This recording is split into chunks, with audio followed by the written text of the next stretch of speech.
Hi friends, ഇന്നൊരു variety റെസിപ്പിയാണ് കേട്ടോ. മുതിര കൊണ്ടുള്ള ഇഡ്ഡലിയും ദോശയും. ഇത് ഇൻസ്റ്റൻ്റ് ആയിട്ടുള്ളതാണ്. അതായത് നമ്മൾ സാധാരണ ഇഡ്ഡലി അരച്ചിട്ട് പൊങ്ങാനൊക്കെ ആയിട്ട് വെക്കുമല്ലോ. ഈ ഇഡ്ഡലി ദോശ തയ്യാറാക്കാൻ വേണ്ടിയിട്ട് അങ്ങനെ ഫെർമെൻറ്റ് ചെയ്യാനായിട്ട് വെക്കേണ്ട കാര്യമില്ല. അരച്ചെടുത്തപ്പോൾ തന്നെ നമുക്ക് ഇഡ്ഡലിയും ദോശയും തയ്യാറാക്കി എടുക്കാൻ സാധിക്കും. വെയിറ്റ് ലോസ് ചെയ്യുന്നവർക്ക് ബ്രേക്ക്ഫാസ്റ്റ് ആയിട്ടും ലഞ്ചായിട്ടും ഡിന്നറൊക്കെ ആയിട്ടും കഴിക്കാവുന്ന ഒരു ഹെൽത്തി ആയിട്ടുള്ളൊരു റെസിപ്പി കൂടിയാണ്. വീഡിയോ നിങ്ങൾ ഫുള്ളായിട്ട് കാണാം, എന്നിട്ട് നിങ്ങളെല്ലാവരും ഇതൊന്ന് ട്രൈ ചെയ്തിട്ട് നോക്കണം. ആദ്യം തന്നെ ഞാനൊരു ബൗളെടുത്ത് വെച്ചിട്ടുണ്ട്. ഇതിലേക്ക് 1 കപ്പ് റവയാണ് ഇട്ട് കൊടുത്തിട്ടുള്ളത്. വറുത്തതോ വറുക്കാത്തതോ ആയിട്ടുള്ള റവ ഏത് വേണമെങ്കിലും നിങ്ങൾക്ക് എടുക്കാം. പിന്നെ 1/2 കപ്പ് അവൽ ഇതുപോലെ തന്നെ വെള്ളാവില് മട്ടാവില് ഏതാ നിങ്ങൾക്ക് കയ്യിലുള്ളതെന്ന് വെച്ച് കഴിഞ്ഞാൽ അത് യൂസ് ചെയ്യാം കേട്ടോ. പിന്നെ ഇതിലേക്ക് 1/2 കപ്പ് തൈരും കൂടി ഞാൻ ഇട്ട് കൊടുത്തിട്ടുണ്ട്. അതിന് ശേഷം നമുക്കിതിലേക്ക് 2 കപ്പ് വെള്ളം ഒഴിച്ച് കൊടുക്കണം കേട്ടോ. അതായത് ഇപ്പോൾ ഞാൻ പറയുന്ന ഈ ഒരു അളവിലേക്ക് 2 കപ്പ് വെള്ളം. നമ്മൾ എടുത്തിട്ടുള്ള ആ റവയും അവലും തൈരും ആ വെള്ളവും കൂടിയൊക്കെ നന്നായിട്ട് അങ്ങ് മിക്സാക്കുക. അതായത് ആ റവയും അവലും എല്ലാം ഈ വെള്ളത്തിലൊന്ന് നന്നായിട്ട് മുങ്ങിക്കിടക്കണം, അതൊന്ന് കുതിരണം. അതിന് ആവശ്യമായിട്ടുള്ള വെള്ളമാണ് ഇപ്പോൾ നമ്മളിതിലേക്ക് ഒഴിച്ച് കൊടുക്കേണ്ടത്. അതിന് ശേഷം നമുക്കിതൊരു 10 മിനിറ്റ് ഒന്ന് നന്നായിട്ട് കുതിരാനായിട്ട് ഇതുപോലെ ഒന്ന് മൂടി വെച്ചിട്ട് ഒന്ന് വെയിറ്റ് ചെയ്യാം. റവയും അവലും ഒക്കെ കുതിർന്ന് വരുന്ന നേരം കൊണ്ട് നമുക്കൊരു പാൻ വെച്ച് കുറച്ച് സാധനങ്ങളൊന്ന് ചൂടാക്കിയിട്ട് എടുക്കാം. അപ്പോൾ ആദ്യം ഞാൻ ചേർത്ത് കൊടുക്കുന്നത് ഒരു 3/4 കപ്പ് മുതിരയാണ് കേട്ടോ. മുതിര നന്നായിട്ട് കഴുകിയ ശേഷം വെള്ളമൊക്കെ കളഞ്ഞിട്ടാണ് ഞാനിപ്പോൾ ഈ പാനിലേക്ക് ഇട്ട് കൊടുത്തിട്ടുള്ളത്. പിന്നെ ഒരു കൈ നിറയെ കപ്പലണ്ടി ഇതിലേക്ക് ചേർത്ത് കൊടുക്കുന്നുണ്ട്. പിന്നെ ഇതിലേക്ക് ഇതുപോലെ തന്നെ കുറച്ച് ചെറിയുള്ളി ചേർത്ത് കൊടുക്കാം. ഒരു 3-4 അല്ലി വെളുത്തുള്ളി ഇട്ട് കൊടുത്തിട്ടുണ്ട്. പിന്നെ കുറച്ച് ഉണക്കമുളകും ഞാനിതിലേക്ക് ചേർത്ത് കൊടുത്തിട്ടുണ്ട്. നമ്മുടെ ഇഷ്ടം അനുസരിച്ച് കറിവേപ്പിലയും ചേർത്ത്. ഇനി ഇതിൽ ഇൻഗ്രീഡിയൻസിൽ നിങ്ങൾക്ക് ഏറ്റക്കുറച്ചിലുകളൊക്കെ വരുത്താട്ടോ. നിങ്ങളുടെ ടേസ്റ്റ് അനുസരിച്ച് ഇതിൽ കൂട്ടുകയും കുറയ്ക്കുകയൊക്കെ നിങ്ങൾക്ക് ചെയ്യാം. ഇനി ഇത് നമുക്ക് മീഡിയം ടു ലോ ഫ്ലെയിമിൽ ഇട്ടിട്ടൊന്ന് നന്നായിട്ട്, അതായത് ആ മുതിരയൊക്കെ മൂത്ത് വരുന്നത് വരെ നമുക്ക് ഒന്ന് നന്നായിട്ട് വറുത്തെടുക്കണം. മുതിരയ്ക്ക് വളരെയധികം ഹെൽത്ത് ബെനിഫിറ്റ്സ് ഉണ്ട് കേട്ടോ. ഡയറ്ററി ഫൈബർ ഹൈ ആണ്. അതുപോലെ phosphorus, calcium, iron, protein rich ആയിട്ടുള്ള ഒരു സീഡാണ് മുതിര. മുതിരയുടെ ഒരു ബുദ്ധിമുട്ട് എന്താണെന്ന് വെച്ചിട്ടുണ്ടെന്നുണ്ടെങ്കിൽ മുതിര നമ്മുടെ ബോഡി ഒന്ന് ഹീറ്റാക്കും. അപ്പോൾ അതുകൊണ്ട് ചൂടുകാലത്ത് മുതിര കഴിക്കുന്നത് അത്ര അഡ്വൈസബിൾ അല്ല. അതായത് കുറച്ചൊക്കെ കഴിക്കാം നമുക്ക്, അങ്ങനെ ഫ്രീക്വൻ്റ് ആയിട്ട് നമ്മൾ കഴിക്കുന്നത് അത്ര നല്ലതല്ല. അതേസമയം തണുപ്പ് ഉള്ള സമയത്ത് ഇപ്പോൾ മഴക്കാലത്തോ ഒക്കെ അല്ലെങ്കിൽ വിൻ്റർ സീസണിലൊക്കെ മുതിര കഴിക്കുന്നത് നല്ലതാണ്. അപ്പോൾ അതുകൊണ്ടാണ് ഈ മുതിര ഈ വാതരോഗങ്ങളൊക്കെ ഉള്ളവർക്ക് നല്ലതാണെന്ന് പറയാനായിട്ടും കാരണം. ഡയറ്ററി ഫൈബർ റിച്ച് ആയതുകൊണ്ട് തന്നെ വെയിറ്റ് ലോസ് ചെയ്യുന്നവർക്ക് നമ്മൾ മുതിര ചേർത്തുള്ള ആഹാരങ്ങൾ കഴിച്ചാൽ പെട്ടെന്ന് വിശക്കൂല. അപ്പോൾ കുറച്ച് നേരമൊക്കെ നമുക്ക് ഒന്ന് പെട്ടെന്ന് ആഹാരം കഴിക്കാതെയൊക്കെ പിടിച്ച് നിൽക്കാനായിട്ടും പറ്റും. മുതിരയും നമ്മൾ ചേർത്തിട്ടുള്ള ഉണക്കമുളകും ഒക്കെ നന്നായിട്ട് മൂത്ത സ്മെല്ല് വന്ന് തുടങ്ങി മുതിരയുടെ കളറൊക്കെ മാറിയിട്ടുമുണ്ട്. ഈ സമയത്ത് തീ ഓഫാക്കുക. അതിനുശേഷം നമുക്കിതൊന്ന് തണുക്കാനായിട്ട് നമുക്ക് വേറൊരു പാത്രത്തിലേക്ക് നമുക്ക് മാറ്റി വെക്കാം. നേരത്തെ നമ്മൾ കുതിരാനായിട്ട് മാറ്റി വെച്ച റവയും അവലൊക്കെ ഇപ്പോൾ നന്നായിട്ട് കുതിർന്നിട്ടുണ്ട് കണ്ടോ. ഇതുപോലെ നന്നായിട്ട് കുതിർന്ന് വന്നിട്ടുണ്ടാവും. ഇനി നമുക്കത് ഒരു മിക്സിയുടെ ഒരു ജാറിലേക്ക് മാറ്റിയിട്ട് നല്ല ഫൈനായിട്ട് നമുക്കിതിനെ ഒന്ന് അരച്ചെടുക്കണം. എക്സ്ട്രാ ആയിട്ട് വെള്ളമൊന്നും ചേർത്ത് കൊടുക്കണ്ട, കാരണം ആവശ്യത്തിനുള്ള ആ തൈരിൽ നിന്നും നമ്മൾ ഒഴിച്ച ഒരു വെള്ളമൊക്കെ അതിലുണ്ടാവും. അരച്ചെടുത്ത ആ ഒരു ബാറ്റർ നമുക്കൊരു പാത്രത്തിലേക്ക് നമുക്ക് ഒഴിച്ചു കൊടുക്കാം.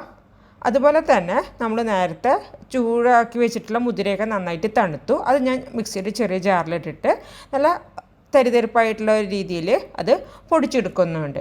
ഇതുപോലത്തെ രീതിയിലാണ് നമ്മൾ ആ മുതിരയുടെ അത് പൊടിച്ചെടുത്തിട്ടുള്ളത്. അത് നമ്മൾ നേരത്തെ തയ്യാറാക്കി വെച്ചിട്ടുള്ള ആ ബാറ്ററിലേക്ക് നമുക്ക് ഇട്ട് കൊടുക്കാം.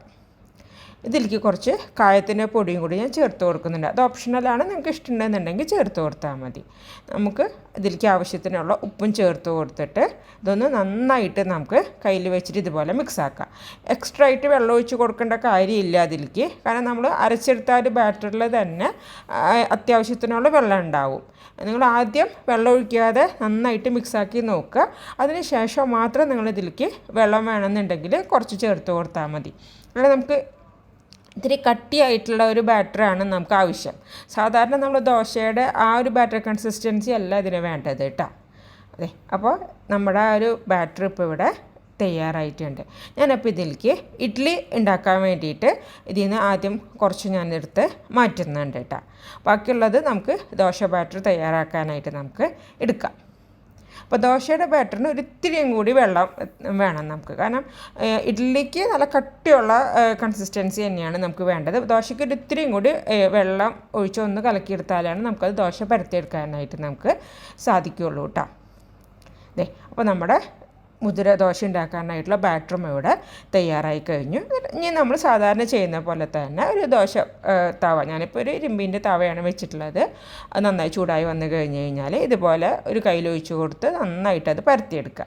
പിന്നെ നമ്മൾ സാധാരണ ദോശ ഉണ്ടാക്കുന്ന പോലെ നല്ല കനം കുറവിൽ പരത്തി നമുക്ക് ഈ ദോശ ചൂടാനായിട്ട് പറ്റൂല കേട്ടോ. എന്നാലും അത്യാവശ്യം കനം കുറവ് രീതിയിൽ തന്നെ നമുക്ക് ഈ ദോശ നമുക്ക് ചുട്ടെടുക്കാൻ പറ്റും. ഇതിൻ്റെ മേലെ ഞാൻ കുറച്ച് നല്ലെണ്ണയാണ് ഒഴിച്ചു കൊടുക്കുന്നത്. എനിക്ക് നല്ലെണ്ണയുടെ ടേസ്റ്റാണ് കുറച്ചും കൂടി ഇഷ്ടം, അതുകൊണ്ട് ഞാനത് യൂസ് ചെയ്തു.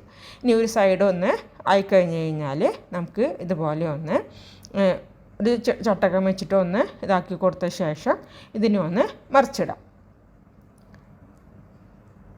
ഇനി ആ സൈഡും നന്നായിട്ട് മുരിഞ്ഞ് വരണം കേട്ടോ. നിങ്ങൾക്ക് നെയ്യിൻ്റെ ടേസ്റ്റൊക്കെ ഇഷ്ടമാണെന്നുണ്ടെങ്കിൽ നല്ലെണ്ണയ്ക്ക് പകരം നെയ്യ് ഉപയോഗിക്കാം കേട്ടോ. ഇനി ആ സൈഡ് നന്നായി മുരിഞ്ഞ് വന്ന ശേഷം നമുക്കിത് എടുത്ത് മാറ്റാം. ഇത് പിന്നെ ചൂടോടുകൂടി കഴിക്കണം കേട്ടോ. ഇതുപോലെ നമുക്ക് ബാക്കിയുള്ള ബാറ്ററും തയ്യാറാക്കിയിട്ട് എടുക്കാം.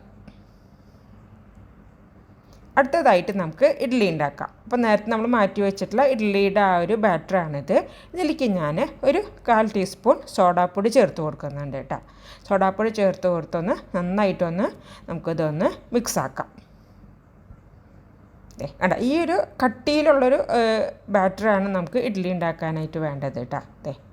അപ്പോൾ നമ്മൾ ഇഡ്ഡലി ഉണ്ടാക്കാനുള്ള ബാറ്റർ ഇതുപോലെ ഒരു കയ്യിൽ വെച്ച് നമ്മൾ കോരിയെടുത്ത് ഇങ്ങനെ ഇടുമ്പോൾ അതിങ്ങനെ വീഴണം. അതാണ് അതിൻ്റെ ഒരു കൺസിസ്റ്റൻസി റേറ്റ്.